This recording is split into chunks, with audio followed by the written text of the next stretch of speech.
틱탁 틱탁 틱탁 현란한 입담의 환상 드리블. 오늘 이 뉴스를 주목하라 이슈 티키타카. 머리끝부터 발끝까지 핫이슈 더 뜨겁게 이야기 나눠보겠습니다. 정코너 최진봉 성공회대 교수. 안녕하십니까, 최진봉입니다. 홍코너 김병민 국민의힘 비대위원. 예, 반갑습니다. 네, 비대위원으로 계속 가시는 거네요. 아, 네. 네. 그게 조금 길어질 것 같습니다. 네. 대표 출마를 한번 하신 건데. 아니 좀 김병민 의원은요, 네. 말을 좀 세게 해야 되는데 그렇군요. 그쪽에서 좀 약하다고. 안 되겠네. 네, 그런 얘기를 합니다. 네. 대표가 비대위원장 되기에는. 예. 자, 이 예. 역사 논쟁까지 가고 역사 공부를 국민들한테 하라고 하고 있는데 이 얘기는 짚고 넘어가야 되겠습니다. 예, 우리에게 역사 공부가 좀 필요하죠. 네. 그러니까 과거에 지났던 상황을 보고 현재를 좀 직시해야 되는데 우리가 이제 일본 얘기들이 한참 이슈가 되고 있으니까 과거 임진왜란 얘기들을 많이 꺼내지 않습니까? 1592년 임진왜란이 터지기 바로 직전 1년 전에 선조가 일본 외로 통신사를 파견하죠. 황용길과 부사 김성희를 파견하는데 오고 나서 서로 다른 소리를 하고 그 중요한 1년의 골든타임을 허비하지 않았습니까? 이런 역사 속에서 지금 북한이 미사일을 발사하고 또 7차 핵실험을 앞두고 있는 상황이 서로가 동인 서인 가려서 붕당 정치 하듯이 지금 일본의 친일이니 극일이니 논쟁을 하고 있는 상황들이 얼마나 국익을 저해하고 있는 것인가, 이런 역사를 통해 좀 교훈을 얻었으면 좋겠고요. 대한민국 정치가 해야 되는 얘기들은 그런 과거의 시시콜콜한 일들을 통해서 말로 주고받는 정쟁이 필요할 때가 아니라 7차 핵실험을 실제 북한이 하고 나면 그때 대한민국은 국제사회와 어떤 공조를 할 것인지 등에 대한 좀 생산적이고 현명한 정치들을 진행해야 된다는 말씀을 드립니다. 김병민 의원. 예. 그래서 조선과 조선 왕조하고 일본하고 전쟁을 한 적이 없습니까?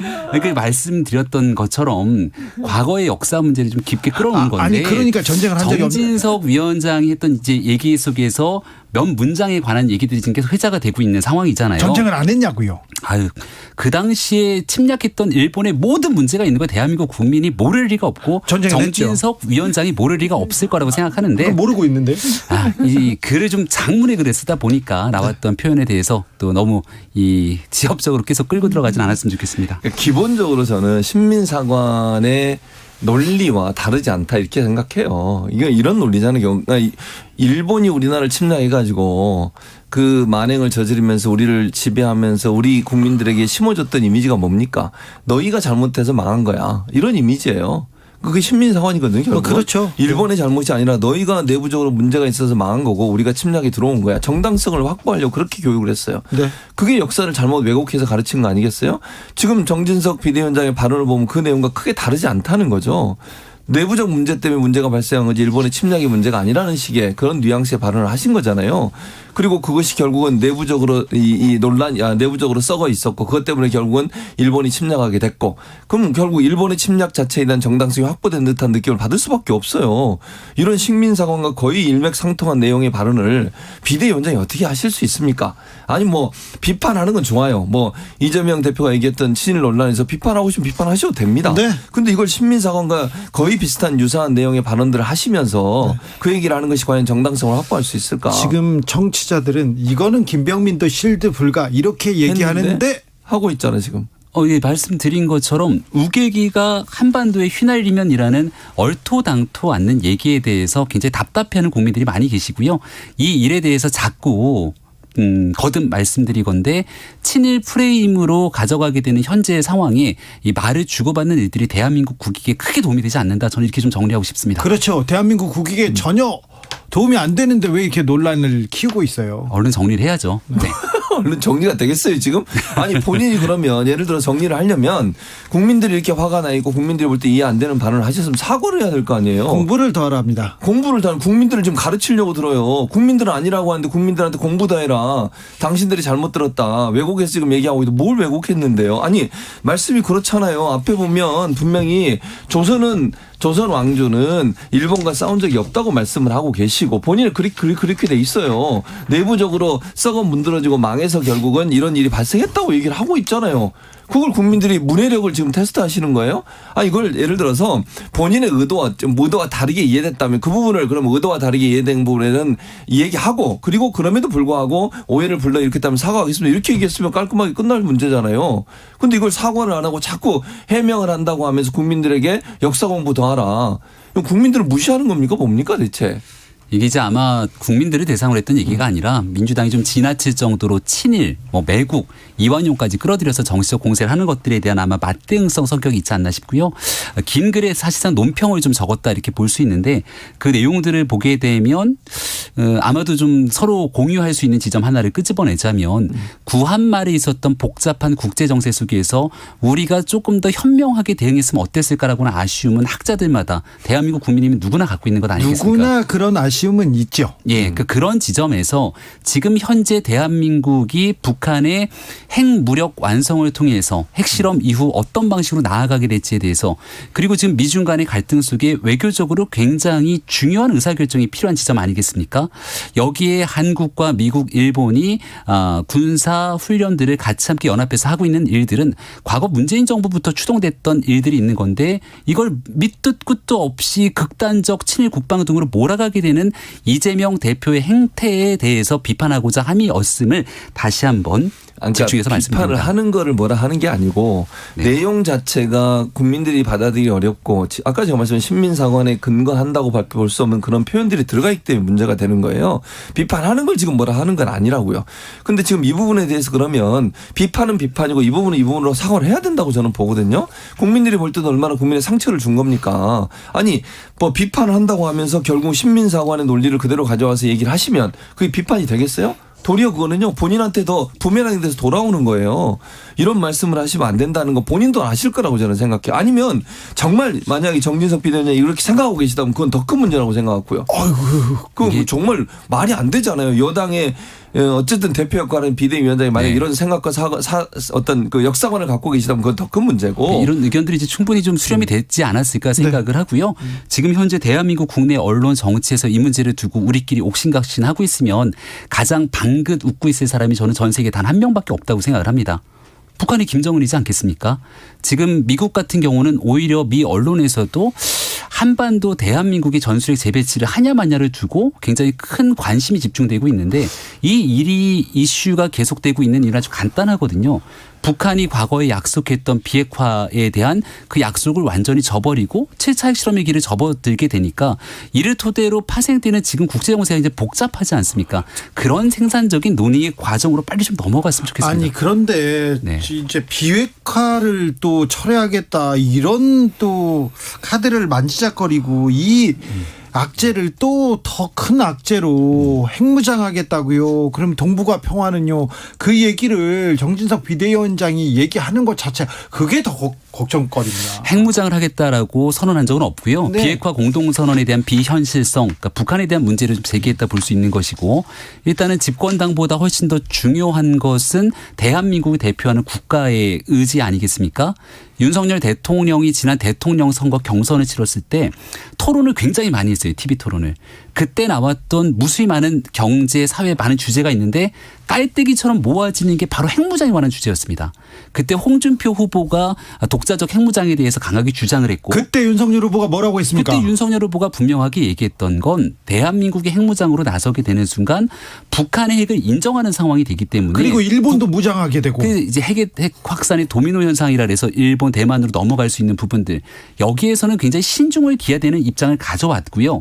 다만 지금 그 당시 상황에서도 마지막 순간에 북한의 비핵화를 위해 꾸준히 노력하는데 북한이 그 국제사회의 비핵화 노력을 완전히 저버리고 극단적인 상황이 치닫게 되면 어떡할 것이냐. 지금 이 고민에 놓여 있는 상태거든요. 하지만 고민을 놓여 있는데 여당 대표가 비핵화 선언 포기해야 이렇게 얘기하는 거는 하지만 정부 차원에서도 이제 그 여당과 정부의 모종의 관계 이 논의가 있었냐고 하니까 선을 긋지 않습니까? 우리가 국제사회를 향해서 일종의 레버리지, 지렛대 역할들을 정치권에서도 일부 해줄 필요가 있겠는데요. 네. 정부가 신중한 결정을 내릴 수 있도록 이런저런 옵션에 대한 가능성들을 대상으로 거듭 고민을 하고 있는 지점에 대해서 말씀을 드립니다. 교수님. 그러니까 그 옵션 이런 중에 문제 좋죠, 교수님. 아니요, 전혀 안 좋아요. 왜냐하면 옵션 중에 하나가 전술핵 재배치입니까? 그건 말이 안 된다는 거예요. 왜냐하면 뭐냐면 비핵화라고 하는 것은 우리가 한반도 비핵화는 끊임없이 추진해야 될 부분이라는 생각이 들어요. 핵을 예를 들면 북한이 핵 개발하니까 우리도 핵을 가져야 되겠다. 이건 정말 위험한 발상이에요. 그러면요 양쪽 다 큰 폭탄 하나씩 머리에 이고 있는 거예요.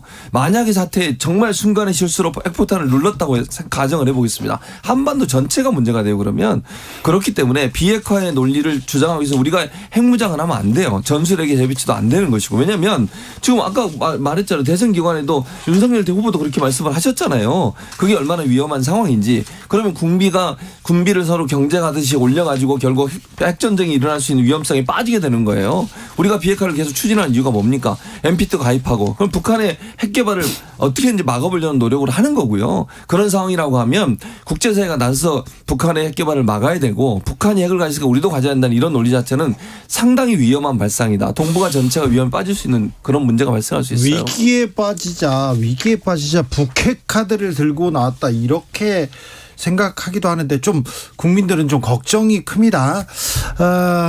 심은정님께서 과거를 잊은 민족에게 미래는 없다는 건 인정하시죠? 이렇게 그래서 제가 1591년 알겠어요. 네. 네.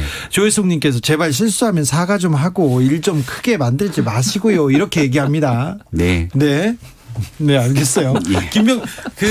김병민 비대위원은 대변인을 오래 하셨으니까 만약 자민당 대표가 한국하고 일본하고 조선하고는 전쟁이 없었다. 그냥 당파로 내부가 썩어가지고 그냥 우리가 그냥 집어먹었다.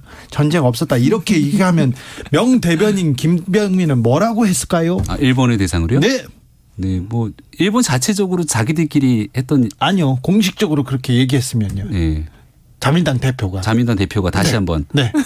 다시 한번 얘기하라고. 왜 못 들은 척해요? 기억이 나지 않습니까? 그 사이에 이제 생각하는 거야. 뭐 어떻게 그렇죠. 말을 만들지. 일본은 조선은 양조와 전쟁을 한 적이 없다. 조선은 일본군 침략으로 망한 것이 아니다. 이렇게 얘기하면. 네, 대한민국 어떤 국민이 그걸 받아들일 수 있겠습니까? 네. 알겠습니다. 자, 이제 소모적인 논쟁은 어느 정도 좀 일단은 그러니까요. 짚고요. 네. 이 논란은 좀 그만하고 네. 앞으로 나가야 되는데 자꾸 논란거리를 보세요. 대통령의 논란을 권성동 의원의 설화로 막았습니다. 혀를 네. 그다음에는 권성동 의원의 얘기가 쏙 들어갔어요. 정진석 의원의 더 센 말이 나와가지고. 네. 계속 그렇게 갈 겁니까? 근데 이 여의도 정치권의 설화의 근본적인 막말의 근원을 따져보게 되면 민주당의 이재명 대표의 발언들이 또 굉장히 큰 역할들을 하게 되죠. 결국 지금 있었던 일들에 대해서도 갑자기 뜬금없이 한반도의 우기기를 얘기하지 않습니까? 근데 설화에 대해서 이재명 대표의 한반도 우기기가 커지게 되니까 이 엄청난 설화를 덮었던 분이 계신데 그게 김용민 의원이에요. 아니 대한민국 헌정사에서 5년 대통령제를 국민이 뽑은 대통령이 있는데 임기를 어떻게든 다 못 채우고 끌어내리지 하는 건 아니니까 이런 일들이 계속 반복되고 있다 보니까 강대강 대치 국면에서 말들이 좀 험해지는 것 같은데 국민들께서 민생이 어렵고 힘든 상황 아니겠습니까? 네. 네. 그렇죠. 열심히 하겠습니다. 그러니까 민생 챙겨야죠. 민생 챙겨야죠. 그리고 지금 금리 올랐어요 오늘. 맞아요. 환율도 오르고요. 주가 빠지고. 주가 빠지고 물가 오르고요.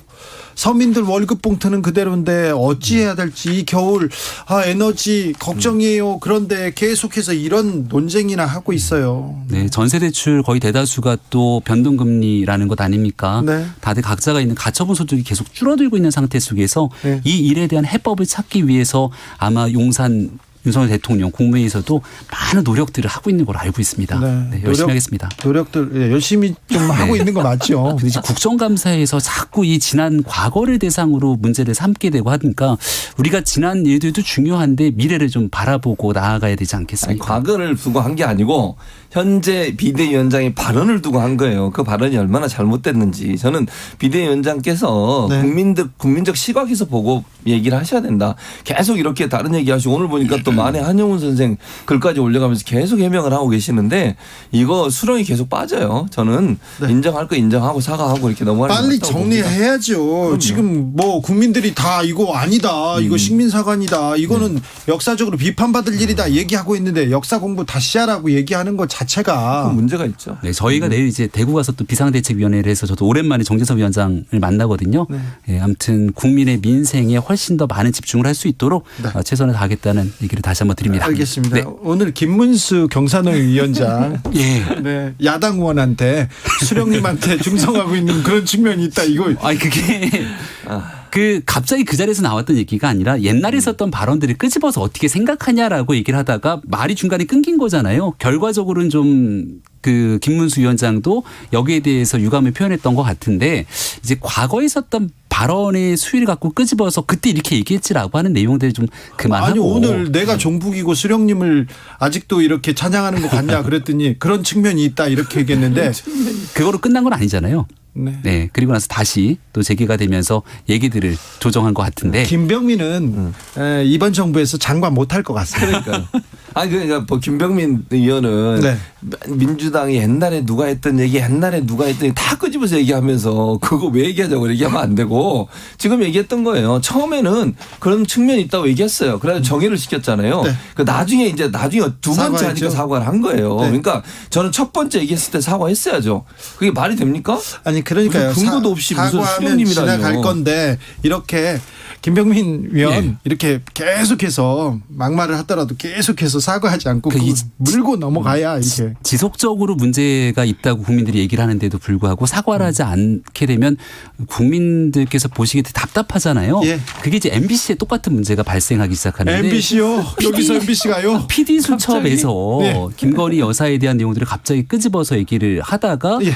여기에 대역을 쓰고 거기에 대한 제대로 된 자막 광고 없이 나가갖고 지금 또 논란이 커지고 있어요. MBC는 바로 사과했습니다. 그 MBC가 이게 그냥 말로만 사과한다고 끝나면 똑같은 일이 반복되는데 과거에도 똑같은 일 PD수첩에서 대통령 선거 때 누가 고발을 사주했나라는 프로를 만들고 윤석열 후보를 쭉 내보내면서 뒤에 배경음악 BGM을 빅뱅의 거짓말을 깔아서 그때도 문제가 됐거든요. 근데 이런 일이 계속 반복되지 않습니까? 그래서 이제 잘못된 일들에 대한 솔직한 사과, 재발 방지 대책 이런 일들에 대해서 우리 모두가 함께 고민해 볼 시점이 있다고 말씀도 드립니다. 네. 국감으로 다시 가겠습니다. 예. 감사원 국정감사는 어떻게 보셨습니까? 이 감사원. 네. 감사원에 계신 분들이 다 감사원에 오랫동안 몸에 담았던 분들이잖아요. 그렇죠. 그러니까 대답하는 걸 보면 왜 우리한테만 이런 느낌이 약간 있는 것 같아요. 그러니까 문재인 정부에서도 그랬다, 노무현 정부에서도 그랬다 이런 얘기들이 귀에 확 와닿더라고요. 민주당이 문제를 삼는 건 감사원의 정치적 중립에 관한 문제 아니겠습니까? 근데 노무현 정부도 문재인 정부도 그랬는데 윤석열 정부 때 하는 것 같고 왜 민주당은 지금 문제 삼는 거야라는 인식이 되게 강한 것 같거든요. 감사원의 정치적 중립에 관한 문제는 사실 어제 오늘 일이 아닌 건데 이게 정권이 바뀔 때마다 도마에 오른다는 점에 대한 지적들이 좀 있는 것 같고요. 다만 감사원의 감사가 어쨌거나 진실을 규명하기 위해서 필요한 일들을 하고 있는데 여기에 대해서 뭔가 캥기는 게 있는 사람들처럼 어떻게든 감사를 무력화하려고 하는 모습들도 저는 국민들 눈에 별로 좋게 보이진 않거든요. 민주당 문제가 있다면 감사 철저하게 받고 거기에 대해서 정치적 중립성 문제 논하기 전에 스스로에게 문제가 없는지를 바라볼 필요가 있다는 말씀입니다. 아니 정치적 중립성이 확보가 안 되면 그 감사가 그게 공정하다고 생각을 안 하잖아요. 그러면 민주당 입장에서 그게 당연히 반발할 수밖에 없는 거지. 지금 근본적 문제는 뭐냐면 감사를 잘 받고 안 받고의 문제가 아니라 이 감사원이 중립성을 갖고 제대로 감사를 하고 있냐 하는 문제예요. 정치적 입김이나 정치적 어떤 영향력 때문에 감사를 한 게 아니냐 그런 논란이 있는 거예요. 거기서부터 근본적으로 출발하기 때문에 감사원의 정치적 중립성 문제가 해결이 안 되면 사실은 어떤 감사라든 그 감사는 국민들로부터 지지를 얻기 어려워진다는 거예요. 그 지금 논란이 되는 게 뭐냐면 감사원장 같은 경우에 지난번에 그 국회에 나와가지고 네. 국정 운영 지원하는 그런 얘기가 논란이 한번 됐죠.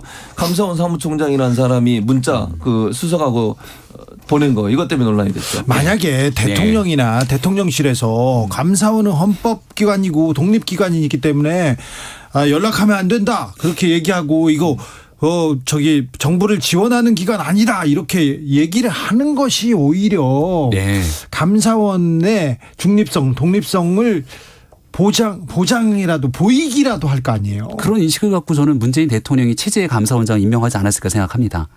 그러니까 윤석열 대통령이 임명한 감사원장이 아니고요. 최재해 원장은 문정부에서 임명됐던 그때의 입장 그대로를 현재까지 갖고 오는 것 같아서 저도 최재해 원장의 스타일이 썩 마음에 들지 않습니다. 유병호 사무총장의 스타일도 마찬가지고요. 제 개인적인 입장에서 바라봤을 때. 김의겸 의원이 질문을 하더라고요. 이 문자가 파동이 됐으니까 왜 국정기획수석이랑 문자 있는가가 핵심이잖아요. 네. 그러면 지금 있는 대통령실 누구랑 소통하냐. 과거에는 민정수석실이랑 소통한 것 같은데. 근데 민정수석실을 폐지하지 않았습니까? 과거에는 민정수석실에서 사정기관을 통할한다는 사실상의 그 권력기구의 역할을 하면서 그때 검찰부터 시작해서 국세청 그리고 여기는 감사원에 이르기까지 중간에 모종의 역할들을 민정수석실에서 한 거 아닙니까? 연락들을 주고받고 했던 걸. 근데 민정수석실이 사라지게 되면서 딱히 뭔가 물어보고 소통할 수 있는 창구가 닫혀 있는 상태가 된 건데 여기에 대한 답변을 이제 하면서 당신 문자 몇 번 했어 이러니까 약간 멍뚱멍뚱하면서 또 답변을 못했던 게 더 이제 약간 국민들 보기에 의구심이 나왔던 것 같은데요. 솔직하게 있는 그대로 얘기를 하고 묻는 물음이 있어서 답변했다.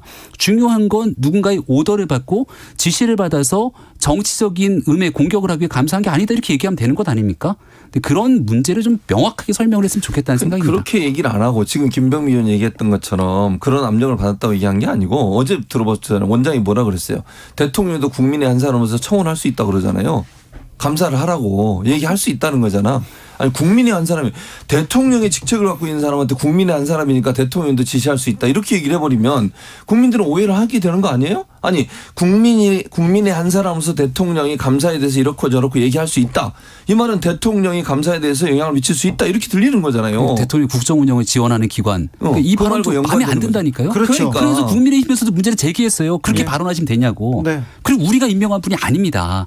그래서 이런 여러 가지 상황들을 고려했을 때 감사원의 정치적 중립을 제대로 도모하기 위한 역할들을 하되 지금 감사원장을 전 정부에서 임명했냐는 이게 중요한 게 아니에요. 중요하죠. 아니 왜냐하면 전 정부에서 임명한 사람이라고 해서 전 정부에 열심히 하고 뭐 현 정부에 하고 이거는 개인적인 성향이라고 생각해요. 반대로 얘기하면 이분이 왜 이렇게 열심히 할까 여러 가지 생각을 해볼 수 있잖아요. 예를 들어서 정권이 바뀌어서 본인이 자리를 나가게 될 수도 있는 상황이 될 수도 있는 것에 대한 우려가 뭐 표현될 수도 있고 모르겠어요.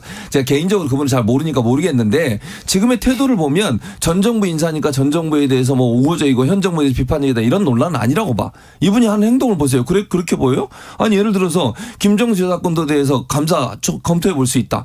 그럼 김건희 여사의 지난번 그 사적 인연 뭐 데리고 간 거 그건 왜 또 감사한다는 얘기 안 해요? 이거 형평성이 어긋나잖아. 그리고 김건희 여사 관련돼서 여러 가지 논란들이 있잖아요. 그러면 전 정부에서 할 것 같으면 그것도 같이 한다고 얘기를 해야죠. 이거 국민이 누가 봐도 이거는 편파적이고 편향적이라고 얘기할 수밖에 없는 구조인데 그 부분을 너무 노골적으로 현 정부에 대해서는 옹호하는 듯한 태도를 보이고 지난 정권에 대해서만 여러 가지 건에 대해서 지금 감사를 하고 있는 거잖아요. 여기에 대해서 국민들은 의문을 품는 거예요. 그러니까 이분이 개인적으로 어떤 생각을 갖고 이제 지난번에 저는 그 국회에 했던 발언이 본인의 생각이라고 개인적으로 생각하는데 국정 운영에 지원하는 기관이라고 감사원을 규정을 해버리니 그럼 대통령이 윤석열 대통령이 하시는 일을 도움을 주겠다는 것밖에 안 돼요. 정말 저는 부적절하고 이분의 그런 생각이 바뀌지 않는 이상 감사원이 하는 모든 일은 결국 그런 어떤 정치적 관점에서 이해될 수밖에 없는 구조라고 보여져요. 그렇게 말씀을 하시면 문재인 정부 때 산업부에 대해서 감사 나가기 전에 공무원들이 모여갖고서는 그때 그 문건 자료들 삭제해서 줄줄이 구속되지 않았습니까? 그럼 그들은 감사 나오기 전에 어떤 방식으로 이런 그 자신들에게 해당되는 문건들을 삭제했을까? 이런 고민들이 깊어질 수밖에 없는 것이라고 저는 생각을 합니다. 그러니까 문재인 정부에 있었던 감사원이 지금 현 정부에 들어와서 하고 있는 지난 정부를 향했던 감사에 대해서 이거 정치적이다 이렇게 주장하고 있는데 이걸 그런 식으로 편향적인 접근할 게 아니라 있는 그대로를 좀 바라볼 필요가 있다는 생각이 들고요. 대신 대한민국 현지 그 제도와 시스템 아래에서 감사원이 정치적 중립을 제대로 지키기에는 또 간단치 않은 측면이 있기 때문에 이건 제도적으로도 국회에서 논의하면 될 일이라고 봅니다. 정치적 중립성 중요한데 중립적으로 보이는 절차적 정당성 뭐 다른 중립적으로 독립적으로 보이는 노력도 필요한데 이 국감에 들어와서 너무 지금 여하고 감사하고 붙어 있다. 이거는 국민들한테 별로 좋은 대목은 아니에요. 독립성이 중요하니까 태도 논란에 이제 말씀 주시는 거잖아요. 그 태도의 핵심이 유병호 사무총장인 것 같고 그런 측면에서는 유병호 사무총장이 굉장히 이 야당 의원의 질의 지적에 대해서도 이 피감기관으로서 해야 되는 역할들도 필요한데 대신 감사원은 독립기구란 말입니다.